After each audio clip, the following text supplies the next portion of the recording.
what's up YouTube fam? Brandon Weaver here once again, and let's jump right into it. You got questions, I got answers for all your credit repair needs, business credit trading lines, all right? All you need to know is right here, okay? Right here. So hit that subscribe button, comment, all your questions I'm answering right here. Let's get right into it. Ms. Barbara, 13 hours ago, asked, when sending the first round of letters to the credit bureaus, do I send each listed collection agency one also? Okay, so let's break it down because there's a lot going on in just that little question.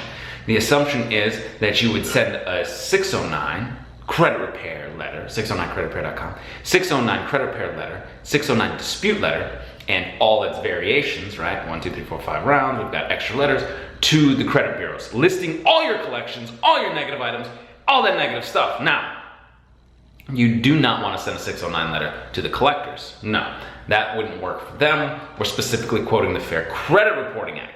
If you'd like, if you feel like you need, and you are so for and want to do so, okay, you can send a collection validation letter to all the collectors. So yes, you could send each collection that you listed on your 609 letters, you could send them to a collection validation letter.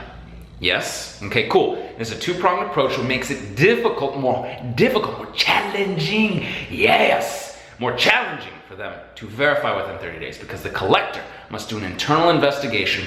Then they also must do the credit bureau's investigation. They've got to respond to the credit bureau. They have to respond to you. And if they don't do so within the appropriate amount of time, which we'll get to here, you can send a non-response letter, okay? You can push them harder, hold their feet to the fire even more. So yes, make it difficult for them, do so. However, make sure collection validation letters, which quote Fair Debt Collection Practices Act on top of Fair Credit Reporting Act to the collectors, and 609 dispute letters to the credit bureaus. Now you don't have to, but it is an optional, more advanced technique and strategy. We've seen people get great results sending the 609 letters directly into the credit bureaus. You can get them at 609creditrepair.com, 609creditrepair.com, or we can do all this work for you. You have questions, we can knock it out. TheAwesomeLifeGroup.com, you have a team, support, we got you covered. All right, do I include my photo, social security card? Does it have to be notarized when I send to the collectors? All right, so when you're sending a collection validation letter, okay, you don't necessarily have to go the same exact route you did with the credit bureaus, okay? You don't necessarily have to have it notarized, all right? You don't necessarily have to send a photo ID and social security to the collectors. It's not absolutely 100% imperative. They don't have the same rules. These crazy credit bureaus be playing games to try and stitch you up, man. They be trying to get you all riled up, so they get me all riled up, because then it says the kickback and they say, oh, we can't verify your identity and this and that. The collection validation letters, you got the account number, you got their address. What they try to do, these collectors, they try and hide, they try and not give you their addresses. You can usually Google them and find them and hunt them down, and you send those letters off, all right? Whew, getting riled up. Let's get back to let's get back to non-response letters, okay? Non-response, all right. These non-response letters are utilized when somebody doesn't get back to you in 30 days, all right? And this is a question that I got, all right? Right here, Equifax never responded at all. Equifax never responded at all. Well, this is fantastic, right? You've got the paper trail, certified mail. That's where you want to send certified mail. You don't have to worry about it so much with the collectors. But with the credit bureau, certified. Now you send a non-response letter, certified mail. Now you know they're not responding. Okay, so when you finally have to file complaints with Better Business Bureau or CFPB, FTC, or you gotta take them to court, you know you gave them their due diligence and they failed, and now they need to dispute all their stuff. They need to delete all that stuff that you disputed. So that non-response letter immediately quotes the Fair Credit Reporting Act. Boom, you did not respond within 30 days. I need everything deleted immediately, okay? They like to play games. They play games. We've got letters for you at 609creditrepair.com to handle all this, all right? Now, let's get into this reinvestigation game they like to play. All the games today, we get them all together, okay? All right, so Experian for one individual and TransUnion for another individual. After sending their second round of letters, and these are two questions together, so I'm trying to paraphrase, they got one letter back saying, hey, we're not gonna reinvestigate any further. We're not going to reinvestigate any further unless you get us supporting documentation, okay? This is a smokescreen. Again, I've gone over this before. They will reinvestigate. I have seen it with my own two eyes. I have seen the disputes. I've sent it out on behalf, right, of a client. Yes, okay? Being in Pittsburgh, Pennsylvania, doing the disputes with my team. send it out, get something back, we'll not reinvestigate, we send the next round of letters, and boom, we get deletions. Okay, we have seen it. Send the next round of letters, get deletions. Now, you send the next round of letters, the letters are worked out for you already with the right verbiage to get around this nonsense. Now we go back to the collection validation letters again. See how it all works? It's a little web, a crazy web that I've weaved. Mr. Weaver weaves a crazy web for his team.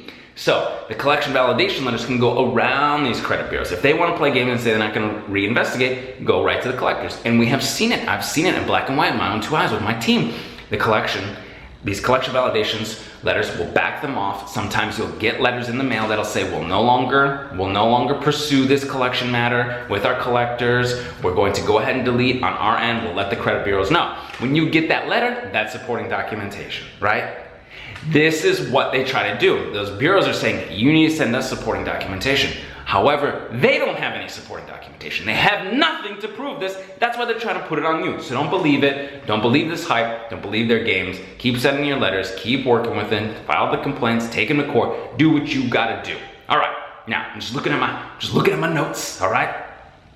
Something about putting your letters together could potentially, right? So I got a question here. It says, can you put your inquiry dispute letters and your 609 dispute letters in one certified envelope and send them together? Okay. Something about doing that could potentially not work out the best. We have seen it best splitting them up, splitting out your removal of your address and names and updating that personal information. Any freeze letters you have obviously go to the bureaus that they have to go to separately. Your 609 dispute letters separately, and that's right, your inquiry letters separately.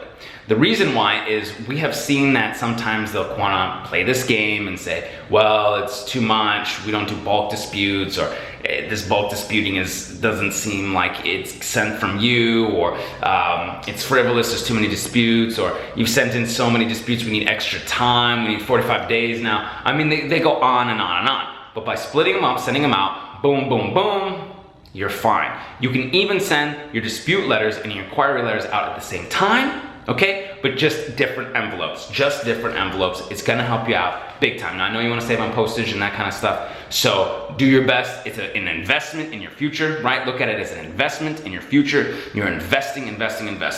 The postage is as much as if you were to eat at have a cup of coffee somewhere or something like that. It's worth it. You know, coffee's expensive, or like a pizza, or some other type of, it's nominal charge for the thousands you're gonna save on your mortgage, the thousands you're gonna get in funding, the thousands you're gonna save in your car loan, and I've seen it over and over again, the thousands that you get on free travel. It is totally worth it to invest in, so do so. I'm very excited for you, encourage you to do so. All right, guys, if this video helped you out, give it a thumbs up, like, subscribe, comment, share. I would really love it if you let me know how you're doing in your credit repair process, where you've come from, how well you've achieved, how great things are for you now. I would love to know. Hit me up with the emails with all your questions, comments, concerns, and until I see you in person, I'll see you on the other side. Take care.